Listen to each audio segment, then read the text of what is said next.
السلام علیکم ورحمۃ اللہ وبرکاتہ۔ میں اسسٹنٹ کمشنر بنا تو مٹھائی کا ڈبہ لے کر کئی سالوں بعد اپنی بہن کے گھر پہنچ گیا جو دوسرے شہر میں رہتی تھی۔ اس نے میری پڑھائی کے لیے اپنے شادی کے زیورات فروخت کر دیے تھے، مگر اماں کے انتقال کے بعد سے میری اس سے ملاقات نہ ہوئی تھی۔ اب میں اپنی خوشی اپنی بہن کے ساتھ بانٹنا چاہتا تھا، لیکن وہاں پہنچ کر میرے قدموں تلے سے زمین نکل گئی جب میں نے اپنی بہن کے گلے میں میرا نام محمد اسلم ہے اور مجھے میری اس بہن کی طرف سے کچھ نہایت ہی عجیب و غریب قسم کے خط موصول ہو رہے تھے جو دوسرے شہر میں بیاہی تھی۔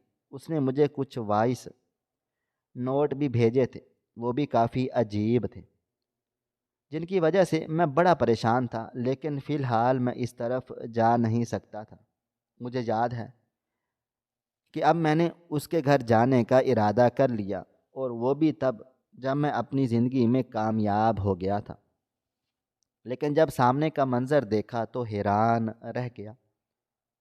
میں نے دیکھا کہ وہ اپنے گھر میں ہی باہر صحن میں زمین پر بیٹھی ہوئی تھی اور اس کے گلے میں ایک لمبی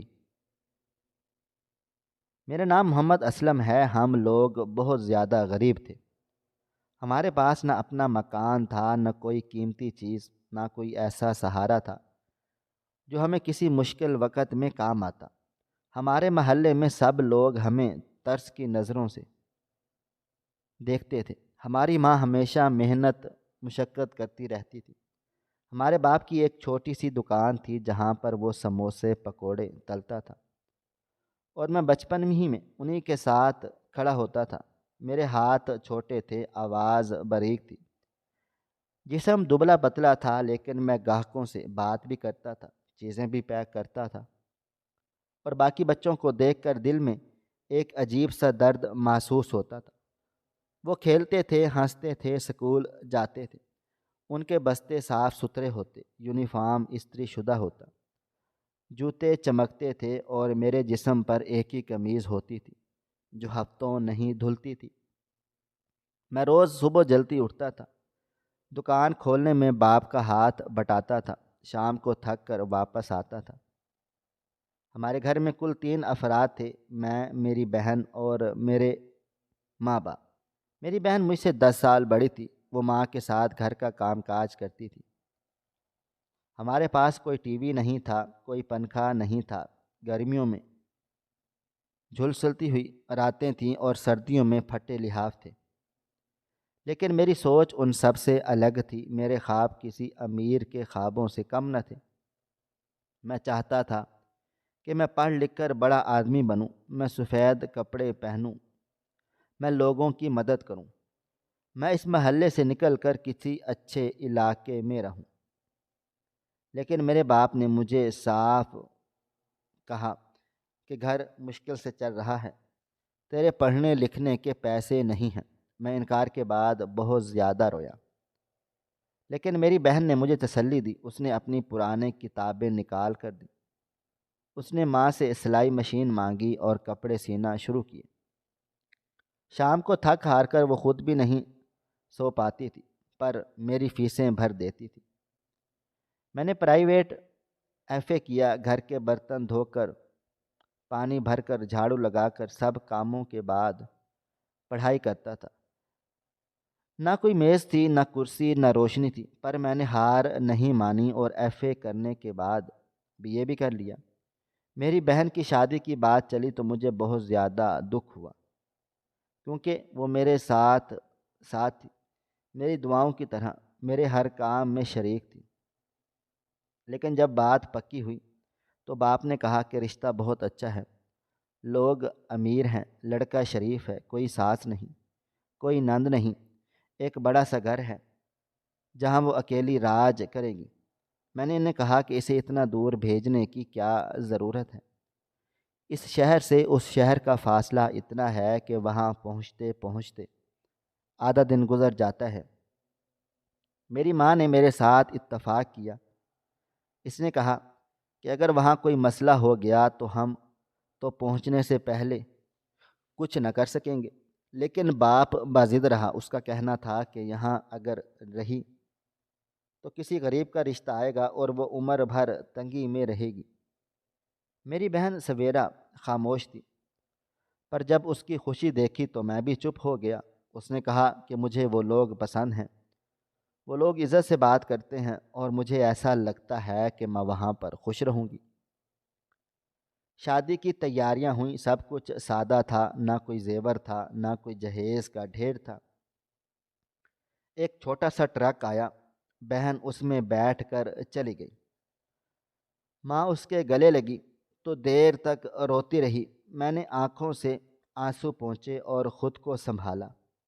کچھ دیر کے بعد وہ واپس آئی، اس کے چہرے پر چمک تھی، نئے کپڑے تھے، نئے انداز تھے، پر وہ دل کی وہی نرم بہن تھی۔ اس نے مجھے گلے سے لگایا، پوچھا پڑھائی کیسی چل رہی ہے؟ مجھے کمرہ الگ مل گیا ہے، کھڑکی کھلتی ہے، سامنے باغیچہ ہے، شام کو پرندوں کی آواز آتی ہے۔ میں نے اس کے چہرے پر خوشی دیکھی تو دل کو سکون ملا، پر کچھ ہی مہینے کے بعد وہ آنا بند ہو گئی۔ فون پر کبھی کبھار بات ہوتی تھی، پھر آہستہ آہستہ وہ رابطہ بھی ختم ہو گیا۔ آخری بار جب وہ آئی تو وہ دن بہت برا تھا، کیونکہ ہمارے باپ کا انتقال ہو گیا تھا۔ وہ تابوت کے ساتھ آئی، اس کے ساتھ اس کا شوہر بھی تھا، پر وہ خاموش تھی، سر جھکائے بیٹھی رہی تھی۔ ماں کی حالت بہت زیادہ خراب ہو گئی تھی، وہ چلنے سے قاصر ہو گئی تھی، بستر پر پڑ گئی تھی۔ میں نے خود کو اس حال میں اکیلا محسوس کر رہا تھا، جس میں کوئی سہارا نہیں تھا، مگر میری آنکھوں میں اب بھی وہی خواب تھے، وہی جذبہ تھا، وہی ارادہ تھا کہ میں نے مقابلے کا امتحان دیا اور تیاری بھی خود کی۔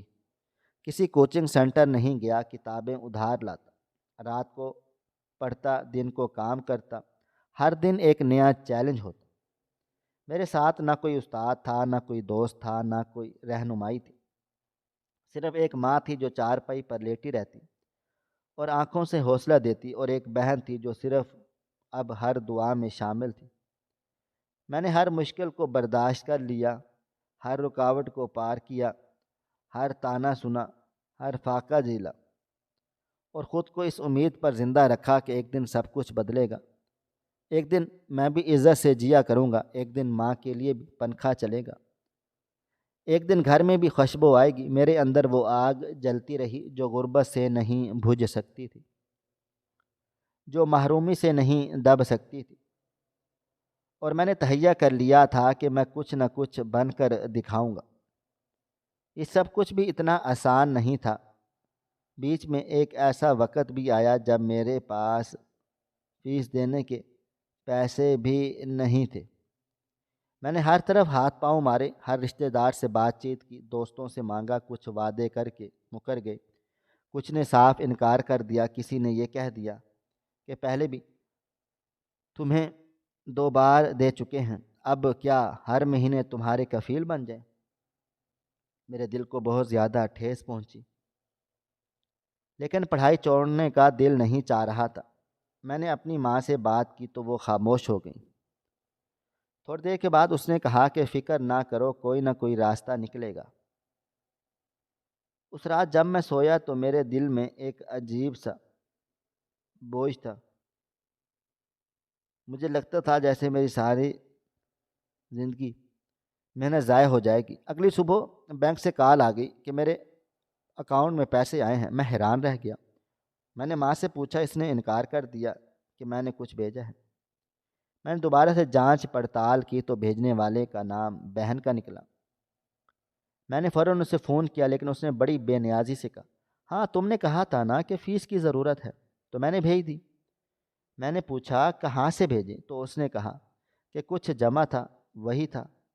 میں نے اس وقت زیادہ سوال جواب نہیں کیے، لیکن 1 ماہ کے بعد جب وہ کچھ دن کے لیے آئی تو اس نے مجھے بتایا یہ پیسے اس نے اپنے زیور بیچ کر بھیجے تھے، اور وہ زیور اس کے شوہر نے خاص اس کے لیے بنوائے تھے، کیونکہ ہماری طرف سے شادی میں ہم تو کچھ خاص دے نہ سکے تھے۔ وہ بولی کہ تمہاری تعلیم میری ساری خوشیوں سے زیادہ قیمتی ہے۔ اور تم اگر کسی دن بڑا آدمی بنے تو یہ زیور ویسے بھی بہت چھوٹا ہوگا۔ میں اس کی بات سن کر گمسم ہو گیا تھا۔ میری آنکھوں میں آنسو آ گئے تھے، پر اس نے مسکرا کر کہا کہ میرے بھائی کو کمزور نہیں دیکھ سکتی، ایک دن وہ مجھ پر بھی فخر کرے گا۔ اس کے بعد کچھ سال گزر گئے، میں اپنی پڑھائی مکمل کرتا رہا۔ بی اے کے بعد میں نے مقابلے کے امتحان کی تیاری شروع کی۔ میرے پاس وسائل نہیں تھے، نہ کوچنگ سینٹر جا سکا، نہ آن لائن کورسز کر سکا، نہ مہنگی کتابیں خرید سکا، لیکن حوصلہ تھا، جذبہ تھا، ارادہ تھا۔ میں دن کو محنت مزدوری کرتا اور رات کو روشنی کی کمی میں بھی پڑھتا رہتا، کبھی مسجد کے برآمدے میں بیٹھ کر، کبھی کسی بند دکان کے سامنے بیٹھ کر، کبھی رکشے کے پیچھے بیٹھ کر۔ میں نے ہر جگہ پڑھا، ہر صفحہ خود سمجھا، ہر سوال خود حل کیا، اور پھر اللہ کا کرم ہوا، میرا امتحان اچھا ہو گیا، انٹرویو میں بھی کامیاب ہو گیا۔ اور ایک دن ایسا آیا جب مجھے لیٹر ملا کہ آپ اسسٹنٹ کمشنر منتخب ہو چکے ہیں۔ اس دن میں دیر تک ماں کے قدموں میں بیٹھا رہا تھا اور اپنے باپ کی باتوں کو، پرانی دکان یاد کرتا رہا جب میں نے سموسے بیچے تھے، برتن بھی دھوئے تھے، اپنے اساتذہ کو یاد کیا جنہوں نے کبھی مجھے کتابیں دی تھی، کبھی تسلی دی تھی، اور اس بہن کو جس نے اپنا زیور بیچ کر میرے خوابوں کو پروان چڑھایا تھا۔ اسی دن میں نے فیصلہ کیا کہ میں سب سے پہلے اپنی بہن سے ملنے جاؤں گا، کیونکہ جو بھائی ایک دن فیس کے لیے پریشان تھا، آج وہ اتنی بڑی پوسٹ پر پہنچا ہے، تو اس کی سب سے بڑی خوشی اس کی بہن کو ہونی چاہیے۔ لیکن یہ سب کچھ اتنا آسان بھی نہیں تھا، اتنا سادہ بھی نہیں تھا۔ اس بہن کے ساتھ کچھ عجیب باتیں بھی ہوئیں۔ کچھ مہینے پہلے اس نے مجھے ایک وائس میسج بھیجا تھا جس میں وہ رو رہی تھی اور بار بار کہہ رہی تھی کہ مجھے بچا لو، میں مصیبت میں ہوں۔ لیکن تھوڑی دیر کے بعد وہ میسج ڈیلیٹ ہو گیا اور اس کی جگہ پر نیا میسج آیا جس میں اس نے لکھا کہ میں مذاق کر رہی تھی۔ اس کے بعد پھر کچھ دن کے بعد ایک اور وائس میسج آیا، وہی الفاظ، وہی خوف، وہی بے بسی کی آواز، اور پھر چند لمحوں کے بعد وہ بھی ڈیلیٹ ہو گیا اور وہی جملہ لکھا گیا، میں تو مذاق کر رہی تھی۔ میں حیران تھا، کیونکہ وہ نہ کوئی نادان لڑکی تھی، نہ کوئی چھوٹی بچی تھی، نہ ایسی تھی جو بلا وجہ ایسے میسج کرتی رہتی۔ میں بہت پریشان ہوا تھا، اور اس دن سے میں نے ارادہ کر لیا تھا کہ اگر مجھے موقع ملا تو میں خود اس کے گھر جاؤں گا، دیکھوں گا کہ حقیقت کیا ہے۔ اس لیے اب جب مجھے یہ عہدہ ملا تھا تو میں نے طے کر لیا تھا کہ میں سیدھا اس شہر کے جاؤں گا، اور اچانک اس کے دروازے پر پہنچوں گا۔ اس کے چہرے پر حیرت اور خوشی کا وہ امتزاج مجھے دیکھنے کو ملے گا جسے میں ہمیشہ یاد رکھوں گا۔ میں نے اپنی سرکاری گاڑی نکلوائی، 2 گارڈز ساتھ لیے۔ میں راستے کے لیے پھل، مٹھائیاں، تحفے تیار کروائے، لیکن سب سے خاص چیز وہ تھی جسے میں نے خاص طور پر اپنی بہن کے لیے تیار کروایا۔ 3 سونے کے سیٹ، جس میں ایک وہ ڈیزائن تھا جو اس نے ایک بار مجھے تصویر میں دکھایا تھا اور کہا تھا یہ مجھے بہت پسند ہے، لیکن میرے شوہر نے کہا ہے کہ ابھی پیسے نہیں ہیں، تو میں نے وہی ڈیزائن مارکیٹ سے ڈھونڈا اور سونے میں تیار کروا لیا۔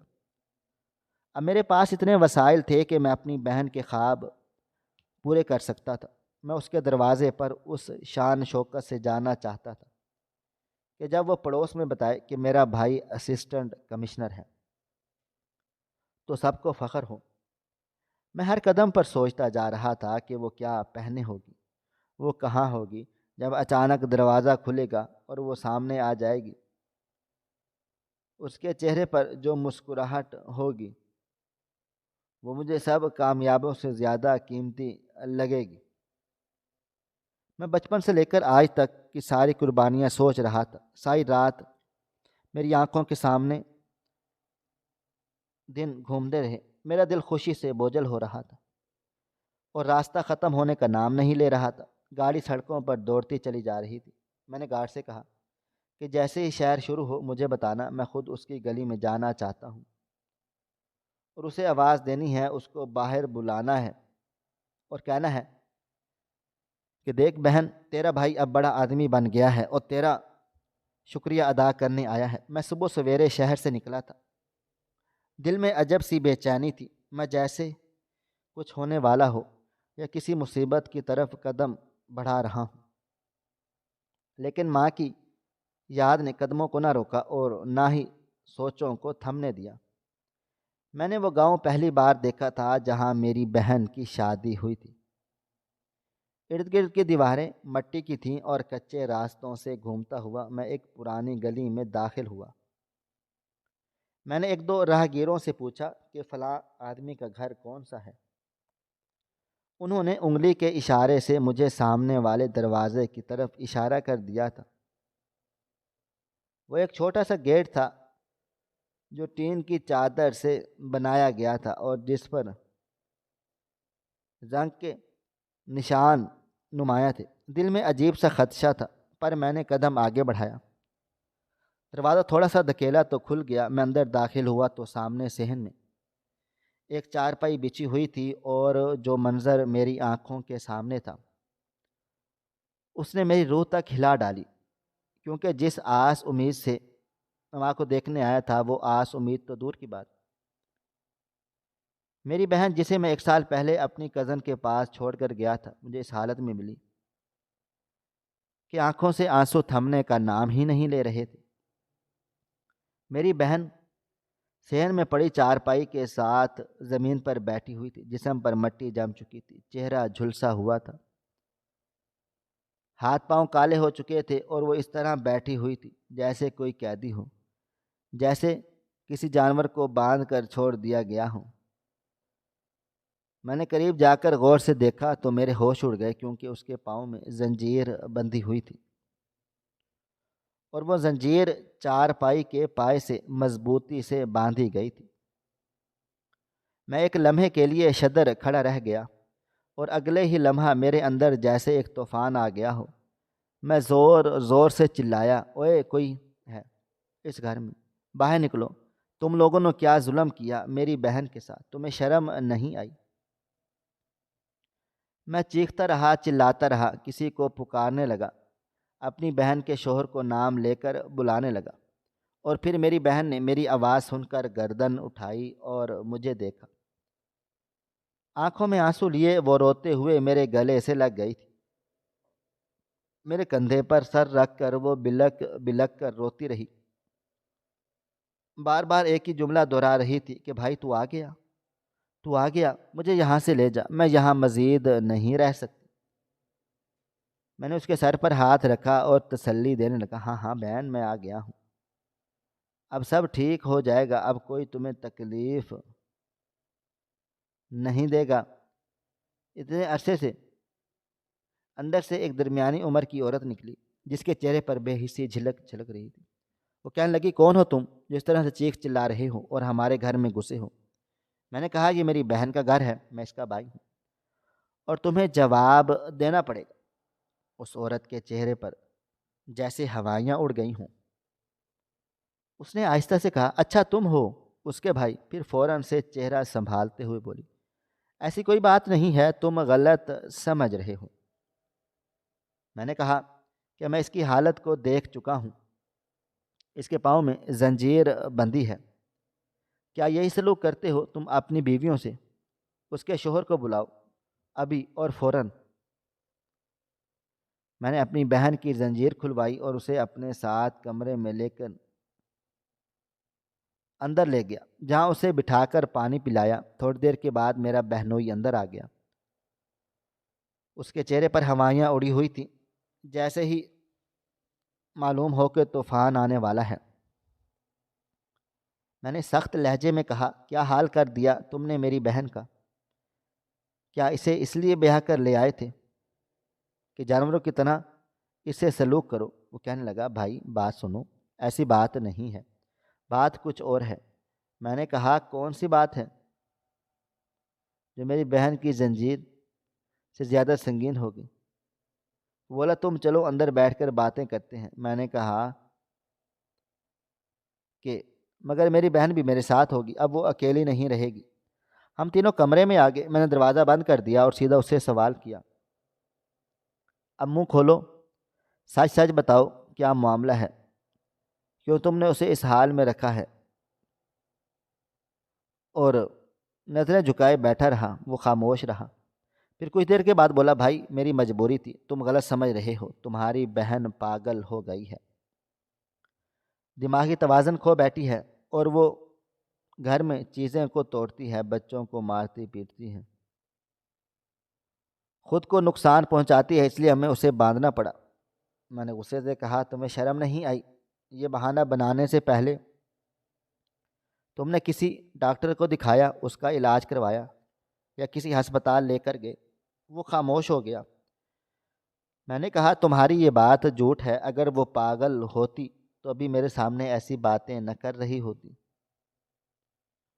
وہ تو پوری ہوش و حواس میں ہے اور تم نے اس پر ظلم و ستم کر دیا۔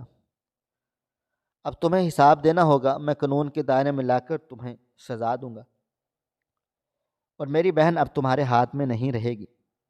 میری بہن نے میرا ہاتھ تھام لیا اور آنکھوں میں امید کی کرنیں نظر آنے لگ گئی تھیں۔ وہ ایک بار پھر میرے گلے سے لگ کر رونے لگ گئی تھی۔ میں نے اس کے سر پر ہاتھ رکھا اور کہا کہ اب میں ہوں تمہارے ساتھ، اب کوئی تمہیں قید نہیں کرے گا، اب تم آزاد ہو۔ بالآخر جب میرے بہنوئی نے بڑی ڈٹھائی سے منہ بھر کر یہ کہہ دیا کہ تمہاری بہن تو پاگل تھی، تو جیسے میرے اندر ایک طوفان سا کھڑا ہوا۔ مجھے اپنے کانوں پر یقین نہیں آیا کہ کوئی انسان اتنی آسانی سے کسی کی عزت پر اس طرح کا الزام لگا سکتا ہے۔ میں نے خود کو سنبھالتے ہوئے غصے میں پوچھا، وہ پاگل کیسے ہو گئی؟ جب تم اسے اپنے ساتھ لے کر گئے تھے تب وہ بالکل ٹھیک تھی، نہ اس کے چال چلن میں کوئی مسئلہ تھا، نہ اس کے دل و دماغ میں کوئی خرابی تھی۔ پھر 2-2.5 سالوں کے اندر تم نے ایسا بھی کیا کر دیا کہ ایک صحت مند بہن میری نظروں کے سامنے ایک کمزور لاغر زنجیروں میں جکڑی ہوئی عورت بن گئی؟ اور یہ عورت کون ہے جو تمہارے گھر میں دندناتی پھر رہی ہے؟ کیا یہ تمہاری بیوی ہے؟ تم نے اپنی پہلی بیوی کو قید کر کے رکھ دیا اور دوسری شادی کر لی اور شور ہونے کا بھی حق نہ دیا۔ جب میں نے اسے یہ سوالات کیے سب، تو اس کا چہرہ فک ہو گیا، وہ بالکل چپ چاپ ہو گیا، جیسے الفاظ چھن گئے ہوں۔ وہ بوکھلا سا گیا۔ میری بہن ابھی بھی صوفے کے کونے میں سمٹی ہوئی بیٹھی تھی، اس کی آنکھوں میں خوف تھا اور آنسو جھلک رہے تھے۔ میں نے اپنے گارڈ سے اشارہ کیا کہ فوراً سے جوس اور کچھ کھانے پینے کی چیزیں لائے۔ گارڈ باہر گیا اور چند لمحوں کے بعد ہاتھ میں ایک ٹرے لے کر آیا جس میں جوس، بسکٹ اور کیک وغیرہ تھا۔ میں نے اپنی بہن کو پیار سے کہا کہ بہن کچھ کھا پی لو، تمہیں طاقت کی اشد ضرورت ہے۔ میرے الفاظ سن کر وہ رو پڑی۔ اس نے میرے ہاتھ سے گلاس لیا اور دھیرے دھیرے جوس پینے لگ گئی تھی۔ اس کی کامتی ہوئی انگلیاں اور لرزتی ہوئی آواز بتا رہی تھی کہ وہ کس جہنم سے ہو کر گزر آئی ہے۔ جوس پینے کے بعد جیسے ہی اس میں تھوڑی سی جان آئی اور وہ دھیرے سے بولی، بھائی تمہیں پتہ ہے یہ مجھے کس راستے پر دھکیلنا چاہتا تھا؟ یہ کہتا تھا کہ میری ایک بہت پارٹی خاص ہے، کہ تمہیں خوش رکھنا ہے۔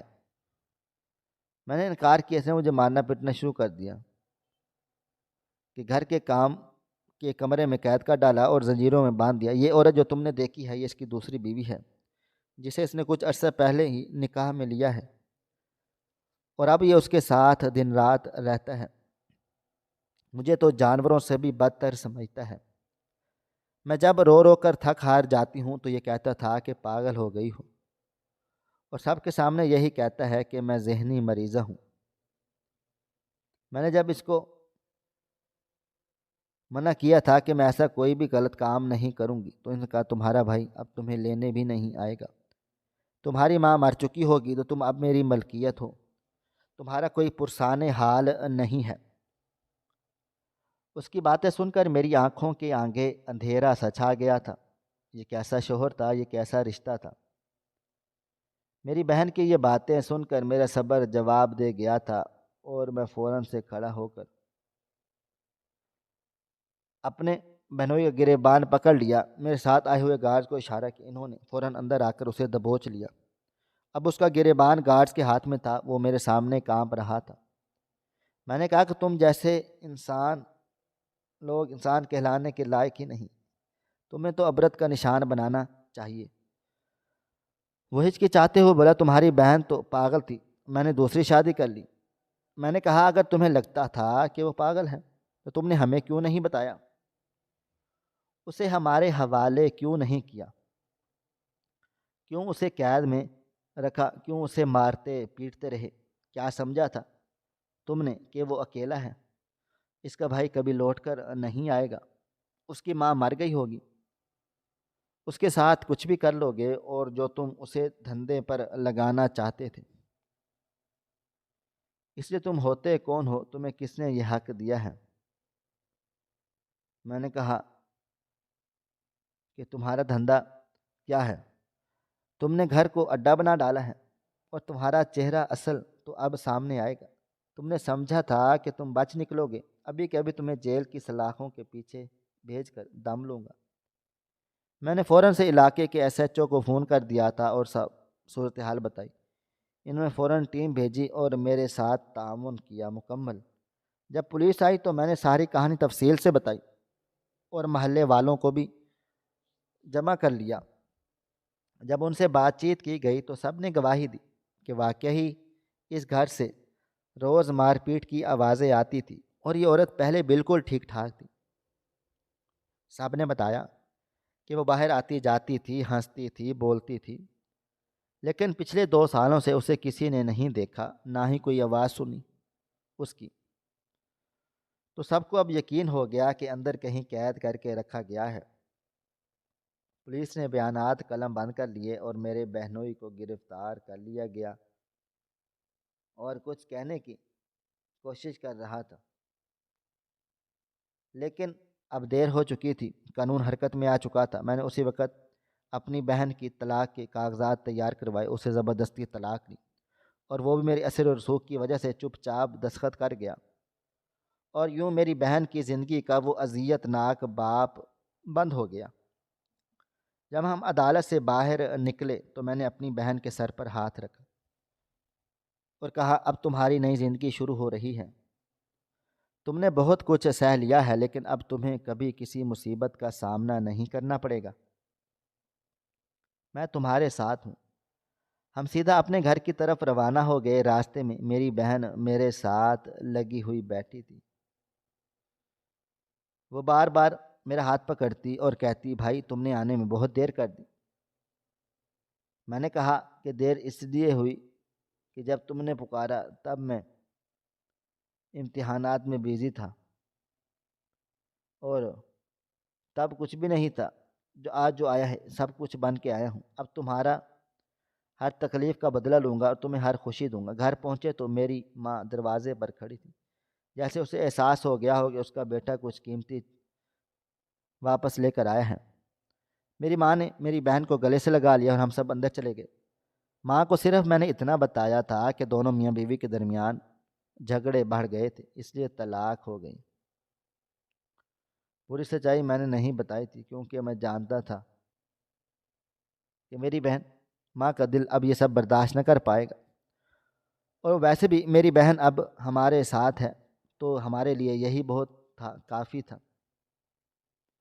میں نے فیصلہ کیا کہ اب مجھے ان دونوں عورتوں کی ذمہ داری اٹھانی ہے۔ میری ماں بھی بیمار تھی اور میری بہن بھی ابھی ذہنی طور پر بہت زیادہ کمزور تھی۔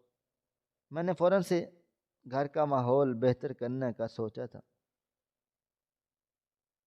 ایک بڑا سا گھر کرائے پر لے لیا جہاں کھلی اور پرسکون ہوا ہو، نوکرانی اور باورچی رکھے، تاکہ میری ماں اور بہن کو کوئی کام نہ کرنا پڑے۔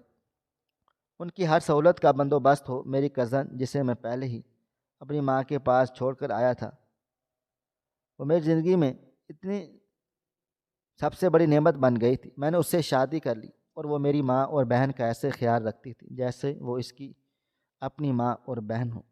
وہ ہر وقت اس کے ساتھ رہتی، انہیں وقت دیتی، باتیں کرتی اور میری بہن کو آہستہ آہستہ زندگی کی طرف واپس لانے لگ گئی تھی۔ میری بہن کے چہرے پر مسکراہٹ واپس آنے لگ گئی تھی اور ماں کی صحت بھی اب بہتر ہو رہی تھی۔ وہ کہتی تھی کہ جب سے میری بیٹی واپس آئی ہے مجھے جیسے نئی زندگی مل گئی ہے۔ میرے لیے اب زندگی کا مقصد صاف تھا۔ میں نے خود کو اپنی ماں اور بہن کے لیے وقف کر دیا تھا، کیونکہ وہ دن رات جو اذیت سہ چکی تھی اس کا ازالہ کوئی دولت، کوئی طاقت ہرگز نہیں کر سکتی تھی۔ میں چاہتا تھا کہ وہ ہر دن خوش رہیں، ہنسیں، جئیں اور کبھی ماضی کو یاد نہ کریں۔ میں نے فیصلہ کیا تھا کہ اب ان کی ہر سانس خوشی میں گزرے گی۔ ہم لوگ بہت زیادہ غریب تھے، غربت نے ہمیں ذلیل کرایا۔ ہم نے سوچا نہیں کہ جس آدمی کے ساتھ بہن کی شادی کی ہے وہ امیر ہے تو خوش رہے گی۔ بس یہی تو مسئلہ ہے ہمارے معاشرے کا۔ ہم سوچتے ہیں کہ جو امیر ہے، جو انسان امیر ہے وہ اچھا انسان ہے، اور جو غریب انسان ہے وہ برا انسان ہے۔ ہم لوگ اس سوچ کو نہیں بدل سکتے، کبھی بھی نہیں بدل سکتے۔ ہمارے سے اگلی نسل بھی نہیں بدل سکتی، اس سے اگلی بھی نہیں بدل سکتی۔ لیکن ہاں، ہم اپنے حالات ضرور بدل سکتے ہیں۔ اس لیے انسان کو ہمیشہ محنت کرنی چاہیے تاکہ وہ اپنے حالات بدل سکے، کیونکہ یہ بات ایک حقیقت ہے کہ اس دنیا میں پیسے ہی ساری عزت اور سکون اور سہولیات خریدی جاتی ہیں۔ سکون پیسے میں نہیں ہے، لیکن پھر بھی ضروریات پوری کرنے کے لیے پیسہ ایک حقیقت ہے اور اس سے انکار نہیں۔ آخر میں صرف اتنا کہنا چاہتا ہوں کہ زندگی بہت کھٹن ہے، لیکن انسان کے اندر ہمت ہو، ارادہ ہو، مضبوط ہو اور دل میں یقین ہو تو وہ ہر طوفان کا مقابلہ کر سکتا ہے۔ میری بہن پر جو بیتی وہ کسی ڈراؤنے خواب سے کم نہیں تھی۔ اس کے معصوم خواب چکنا چور ہو چکے تھے، اس کا بھروسہ ٹوٹ چکا تھا، اس کی ہنسی کہیں کھوسی گئی تھی۔ لیکن میں نے فیصلہ کر لیا تھا کہ میں اپنی بہن کو اس اندھیرے سے نکال کر روشنی کی طرف واپس ضرور لاؤں گا۔ اسے وہ عزت دوں گا جو اس کا حق ہے، اور وہ سکون دوں گا جو ہر عورت کو اپنے شوہر کے گھر میں ملنا چاہیے۔ میری بہن نے بہت صبر کیا، برداشت کیا، اس پر ظلم ہوا، قید رکھی گئی، دھوکہ دیا گیا، لیکن اس نے ہار نہیں مانی۔ میں نے اس کی آواز بن کر، اس کا سہارا بن کر اس کے مجرم کو سزا دلوائی، اس کا رشتہ ختم کروا دیا، اور اب میں کوشش کر رہا ہوں کہ اسے ایک نیا، محفوظ اور روشن مستقبل ملے۔ میں چاہتا ہوں کہ میری بہن ایک ایسے شخص کے ساتھ زندگی گزارے جو اسے سمجھے، عزت دے اور اس کی روح پر لگے ہوئے تازہ زخموں کو مرہم دے۔ اور میری ماں اب خوش ہے، اس کی آنکھوں میں ایک سکون ہے، ایک اطمینان ہے۔ اس کا بیٹا اور بیٹی اب محفوظ ہیں۔ وہ دن گئے جب ہم لوگوں کے طعنے سنتے تھے، غربت کا سامنا کرتے تھے اور بے بسی کا شکار تھے۔ آج جب میں اپنے ہی گھر میں مختار ہوں، اپنے فیصلے خود لیتا ہوں، اور سب سے بڑی بات یہ ہے کہ میں اپنے پیاروں کا محافظ ہوں۔ زندگی ہمیں آزماتی ہے، لیکن ہر آزمائش ہمیں مضبوط بناتی ہے۔ ہمیں گر کر اٹھنا ہوتا ہے، ٹوٹ کر جڑنا ہوتا ہے، اور درد میں بھی مسکرانا سیکھنا ہوتا ہے۔ میں نے سیکھا ہے کہ ہر مرد برا نہیں ہوتا، ہر عورت مظلوم نہیں ہوتی، اور ہر رشتہ کمزور نہیں ہوتا۔ بس ہمیں سوچ، ہوش، عقل اور ہمت کے ساتھ فیصلے لینے ہوتے ہیں۔ اگر آپ کے ارد گرد کوئی بہن، بیٹی، دوست یا رشتہ دار تکلیف میں ہو تو اس کی آواز بنیں، اس کا ہاتھ تھامیں، سچ کا ساتھ دیں، کیونکہ اگر ہم سب ایک دوسرے کے لیے کھڑے ہوں تو یہ دنیا بہتر بن سکتی ہے۔ میں اب اپنی بہن کے لیے ایک نیا رشتہ تلاش کر رہا ہوں، ایک ایسا انسان جو نہ صرف اس کے ماضی کو سمجھے بلکہ اس کے حال اور مستقبل کو سنوارے، ایک ایسا مرد جو اسے اعتماد دے، عزت دے اور ایک نیا آغاز شروع کرنے کا حوصلہ دے، کیونکہ میری بہن دوبارہ خوش رہنے کی حقدار ہے، سکون کی حقدار ہے، محبت کی حقدار ہے۔ میں بس یہ پیغام دینا چاہتا ہوں کہ کبھی ہار مت مانو، کبھی جھکو مت، اور کبھی کسی کے ظلم کو قبول مت کرو۔ ہمت سے کام لو، حق کے لیے لڑو، اور اپنوں کا ساتھ دو، کیونکہ اگر آپ کا دل صاف ہے اور نیت سچی ہے تو دنیا کی کوئی بھی طاقت آپ کو روک نہیں سکتی۔ یاد رکھیں کہ زندگی مشکل ضرور ہے مگر ناممکن نہیں ہے۔ ناظرین، آپ کو ہماری آج کی کہانی کیسی لگی؟ کمنٹ باکس میں اپنی رائے کا اظہار ضرور کریں۔ مزید اس طرح کی سبق آموز کہانیاں سننے کے لیے ہماری ویڈیوز کو لائک کریں، شیئر کریں، اور ہمارے چینل ایس ایف سٹوریز کو ضرور سبسکرائب کر لیں۔ ملتے ہیں کل ایک نئی اور دلچسپ کہانی کے ساتھ، تب تک اپنا ڈھیر سارا خیال رکھیے گا۔ اللہ حافظ۔